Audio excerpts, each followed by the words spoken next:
আসসালামু আলাইকুম রহমতুল্লাহ। কষ্ট পাবেন না, হতাশ হবেন না, ধৈর্য ধরেন, অবশ্যই সুখ আসবে। মনে রাখবেন, ফাইন্নামা আগাল উসরি ইউসরন, ইন্নামা আগাল উসরি ইউসর। নিশ্চয় কষ্টের পরেই রয়েছে সুখ। কষ্ট করেন, ধৈর্য ধরেন, ধৈর্য ধরেন, ধৈর্য ধরেন, সুখ আপনার আসবেই ইনশাআল্লাহ। আপনি যদি সুখ না পান, কোরআন মিথ্যা হয়ে যাবে। আল্লাহ বলেছেন, ফাইন্নামা আগাল উসরি ইউসরন, ইন্নামা আগাল উসরি ইউসর। নিশ্চয় কষ্টের পরে রয়েছে সুখ। আপনি এখন কষ্টে আছেন, আপনি পরবর্তী অবশ্যই সুখ পাবেন। আপনি এখন কষ্টে আছেন, অবশ্যই সুখ পাবেন আপনি। তা না হলে আল্লাহ কোরআনে জীবনেও এই আয়াত নাযিল করতো না। ফাইন্নামা আগাল উসরি ইউসরন, ইন্নামা আগাল উসরি ইউসর। নিশ্চয় কষ্টের পরেই রয়েছে সুখ।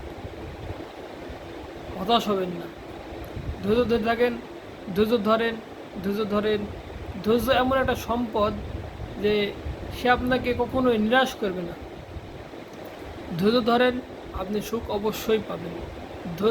ধৈর্যশীলকে আল্লাহ অনেক ভালোবাসে। ধৈর্য ধরেন, আল্লাহ আপনাকে অনেক ভালোবাসবে ইনশাআল্লাহ। মনে রাখবেন, ফাইন্নামা আগাল উসরি ইউসরন, ইন্নামা আগাল উসরি ইউসর। নিশ্চয় কষ্টের পরেই রয়েছে সুখ। কষ্টের পরে রয়েছে সুখ।